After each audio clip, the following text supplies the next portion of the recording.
Hello, I'm Malcolm Cox and welcome to Tuesday Teaching Tips, episode 232. And today we're talking about the heart of communication, how to really connect with an audience. And this is based on the book of the same name by Rob Parsons. Excellent little book, thoroughly recommend it. And today is part 7, looking at the 7th chapter of the book about intimacy.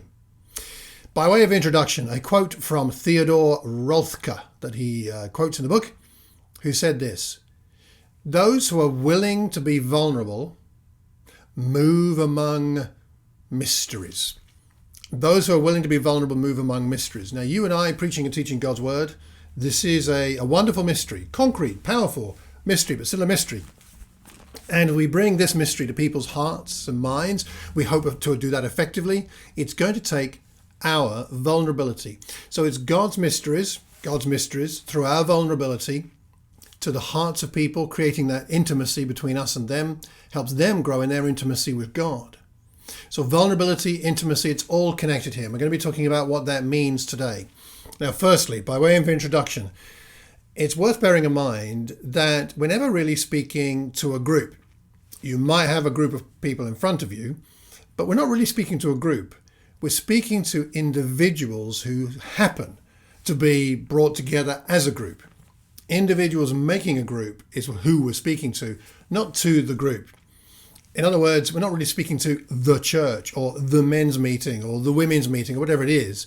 We're actually talking to individuals grouped together. And this is very significant. So effective public speaking occurs when individuals feel connected with you. Sometimes a whole group, you'll get that sense of connection, but really the point is for the individuals to be feeling connected. A sense of intimacy makes that powerful. There's a certain kind of intimacy that a speaker can develop with those listening that's frankly almost mystical, to go back to that word again. And I don't believe that this can be manufactured. At least some people probably can manufacture it, but our goal is not to manufacture intimacy. Then we'd be losing all the sincerity we have. We need to have the desire for a real intimacy, a real connection. So as I go into these tips, I want to be caution everybody, including myself here.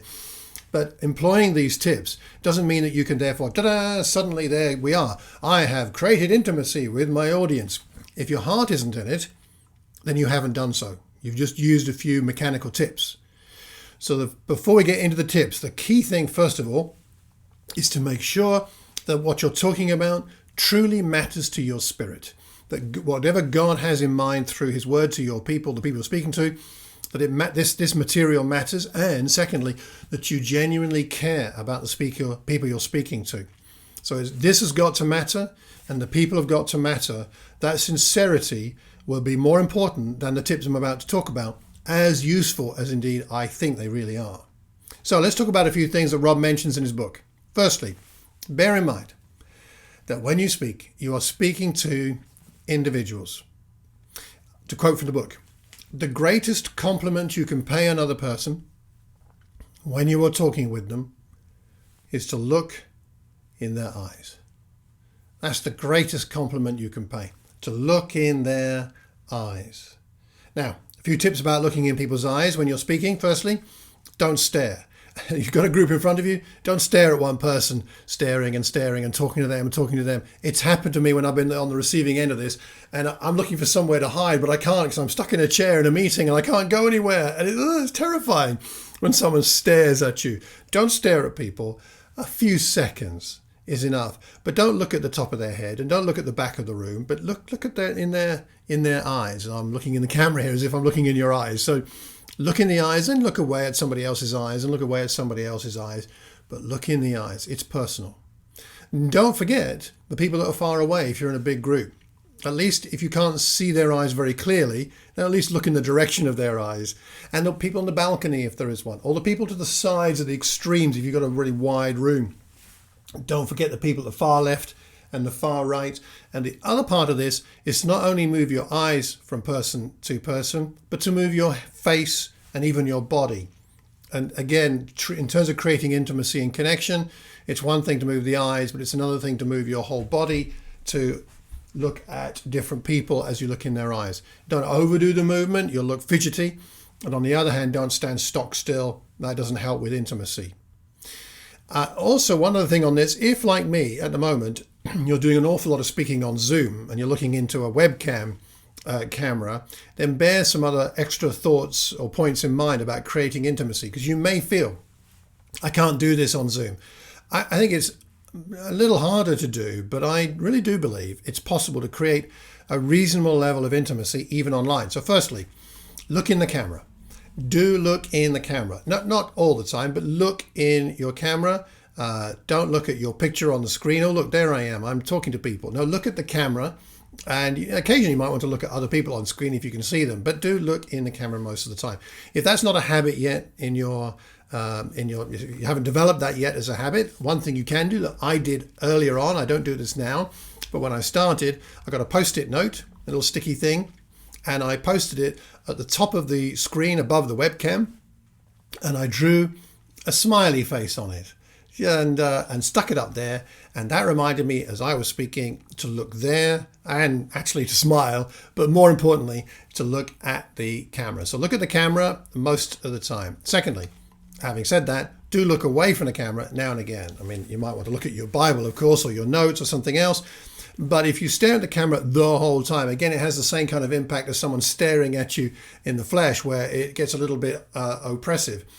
So do look at the camera most of the time. Now and again, look away, and that'll be a good balance.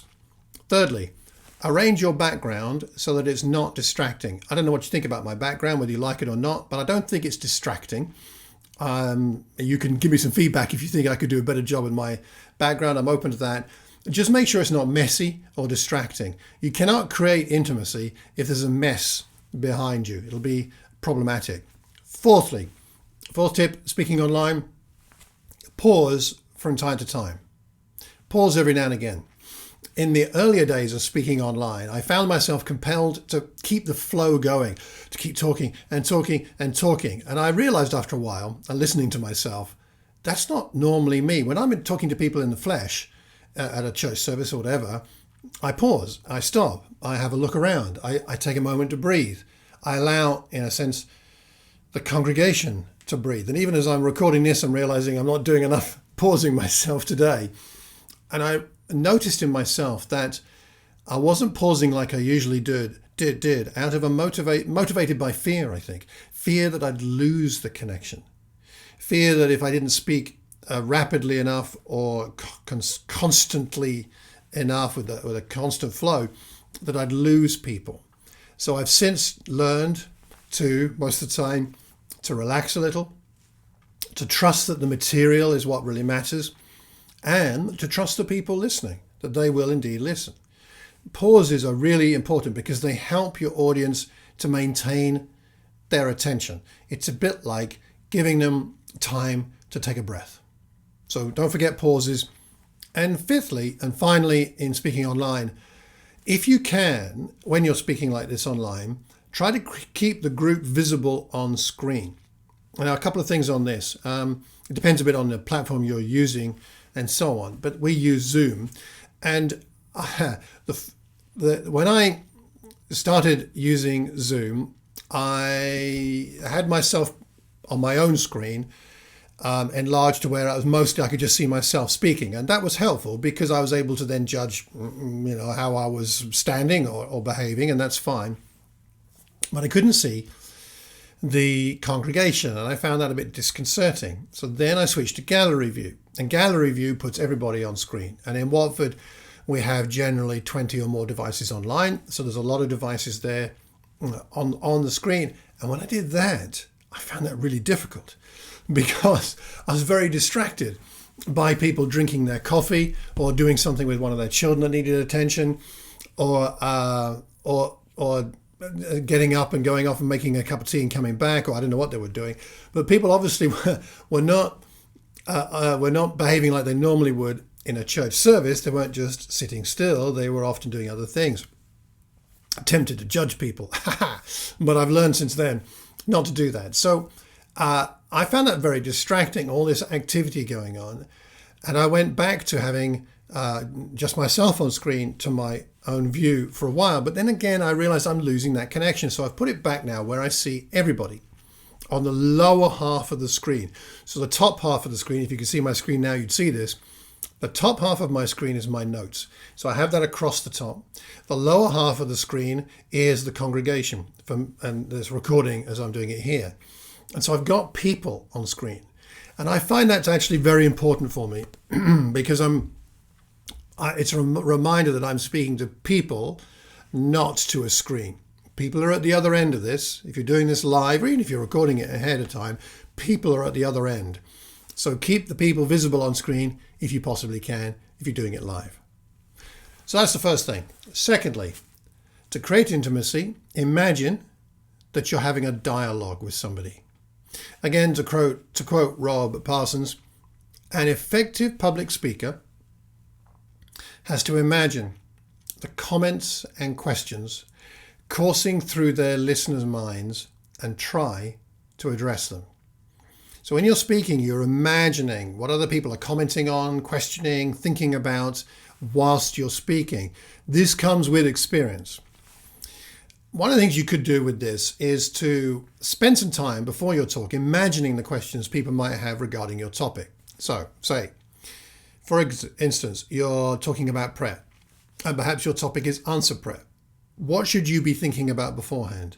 The fact that some people are going to be sitting there thinking, yeah, fine, you're talking about answer prayer. I have a whole list of prayers that have not been answered, and I've been praying them a very long time. So it's fine for you to talk about answer prayer, but what about my unanswered prayers? What are you saying? Are you saying I'm not spiritual enough? Are you saying they're not good prayers? And these are the kinds of thoughts and questions that people have going on as they're listening to you. So as you think about your topic, ask yourself, what might the objections be from people sitting there? Not objectionable objections, just reasonable questions that people might have. It will help you. So what you're doing is, in advance, you're hearing the questions that people will have when you're actually speaking on the day. So it's wise to prepare for that. But also I'd say pray to remain spiritually sensitive during your lesson. You just ask that God's Spirit would speak to you, informing you of the kinds of questions that people might have, their reactions to what you're talking about. I believe the Spirit will speak to you and help you to hear, in a sense, what people are thinking and feeling. Again, to quote Rob, good public speaking is a two-way conversation with the speaker playing both parts, in a sense. Two-way conversation. Speaking's never one way. It's got to be two-way. It's a much healthier perspective to see your talk as a conversation than as a monologue.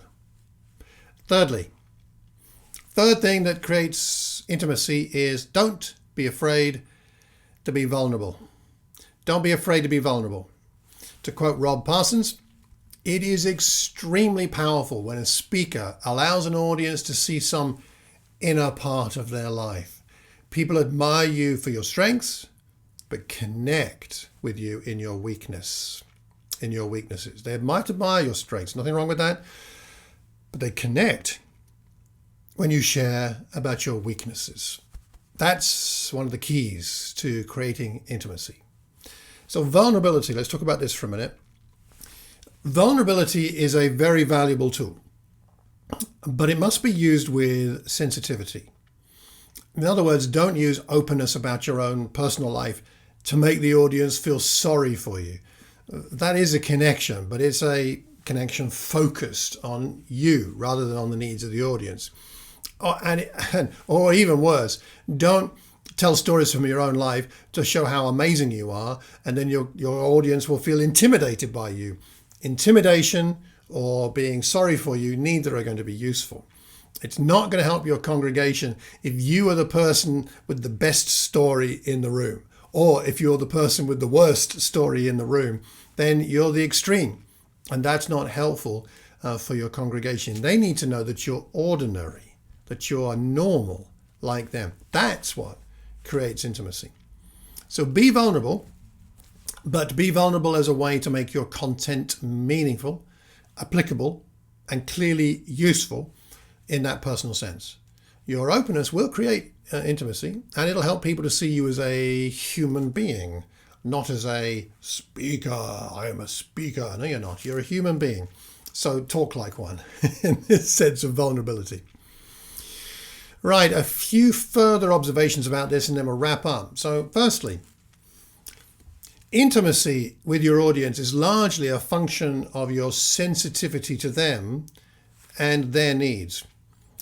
What I mean by this is this. So think about, as you're speaking, think about the situation that people are in. Is it a really hot and stuffy day? Is the room stuffy? Are they cold and can't wait to get up and move around? Have they just had lunch and is digesting and they're feeling a bit tired? All these things make a difference to the atmosphere and to the creation of intimacy. You might want to speak shorter or with more energy, depending on the context. Serve your congregation by adjusting your talk to create the best possible intimacy given the circumstances. So bear in mind the context, the circumstances. Secondly, regarding intimacy, don't be put off by extreme reactions. I don't know if this has happened to you, but it has to me, where I've been talking to a congregation and there's somebody there who appears to be scowling the whole time, like got a big frown on their face. And you think, gosh, I've really upset them. They don't agree with me. And it can really get to you, can't it? Well, it doesn't necessarily mean, whatever's on someone's face, it doesn't necessarily mean they don't like your talk. Don't make that assumption during the talk. It won't help you to have a peaceful spirit with which you can then create intimacy with people in the room. Don't take too much from facial expression. The very first time I preached in front of my parents, my father sat on the very front row with my mother. And as I started to talk, and I was a bit nervous to preaching in front of my dad, and he closed his eyes. And he closed his eyes and tilted his head down. And I thought, he doesn't like what I'm saying. He's basically gone to sleep. He's not interested. I felt terrible. I got through my sermon and it really affected the way I spoke that day. I didn't do a good job. Anyway, afterwards we were having lunch and I plucked up the courage to say, Dad, what did you think of the sermon today? And he said, oh, you made an interesting point there and you made an interesting point there. And I thought that, and he proceeded to make it clear that he'd been listening the whole time. And I said, you had your eyes shut. And he said, yeah, that's how I concentrate. It really helps me if I shut my eyes and just listen. He's an auditory kind of person. And I realized, wow, I was making an assumption there that my father was not interested, when actually this behavior of shutting his eyes was helping him to focus and concentrate and to take in what I was saying. So I was very relieved, as you can imagine. So I share that story to say, don't pay too much attention to people's face while you're speaking. Thirdly, in terms of intimacy, incorporating interaction during your talk can be a way to help create intimacy. So you may want to ask a question, you may want to get a short conversation going during your talk, you may want to ask for some feedback while you're speaking. All of that can be very useful. Don't let one person dominate, but it's another way to create intimacy because you're breaking things up and creating connection by asking them what they think or their answer to a question. And people feel valued, obviously, in that kind of context. So to wrap up, creating intimacy is something that when you look at Jesus' life, he did wonderfully well. People felt that he was speaking to them personally. He cared about them, which rather explains at times the somewhat strong reactions people had to him. Some jumping for joy and others wanting to kill him. The reason he got that strong reaction, he was an effective speaker, was at least in part because he created that sense of personal connection with people, not just a group. So I'd say that creating intimacy and sustaining it during a talk it's more of an art than a science. I think it's something you learn to do better and better as the years go by, as the years and the hours accumulate of public speaking as you go along. I do think there are techniques that make a difference, but what they need to become part of who you are and your habits. And then over time, you find it more and more common that you sense and create, and your congregations feel that sense of connection, that intimacy between them and yourself. What do we do to get that? Firstly, just experience. Speak often, just speak often as you can. And you'll find that over time, as you pay attention to this, it will become just more habitual that you do connect in a more intimate way. And secondly, connected with that, of course, is pray.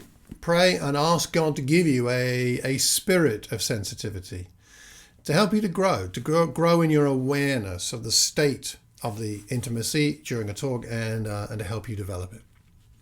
So finally, a question for us all. A question for you, my friend. What in your experience helps to create intimacy with an audience? Both from the speaker perspective, perhaps, and the listener perspective. Think back to times when you've been listening to somebody and you have really felt they've connected with you personally. What was it about their content, about their demeanor, about what they did, about how they spoke? What was it that helped to create that sense of, they're talking to me?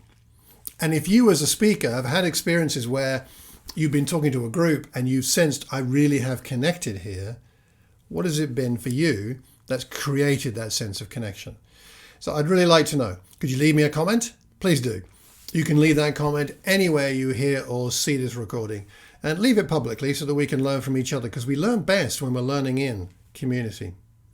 If you know anybody that might benefit from this recording, do pass the link on. If you'd like to hit that subscribe button, that'd be fantastic. Thank you. I'm nearly up to 700 subscribers now on this channel, which is astonishing to me. If you'd like a copy of my free ebook on spiritual disciplines, then sign up for my newsletter at the website, malcolmcox.org. And if you do, I'll send you How God Grows His People, so a little booklet on spiritual disciplines I hope you might find useful. And if there's any other comments and content you'd like to see me address in these classes, then please do let me know. We're going to be continuing with this series from Rob Parsons' book for the next few weeks. After that, I don't know. We'll have to see. So please let me know what you think. Good. I think that'll do for it. Do it all for today. I hope you found this useful. And until the next time, I hope you have a terrific Tuesday and a wonderful week. Take care and God bless.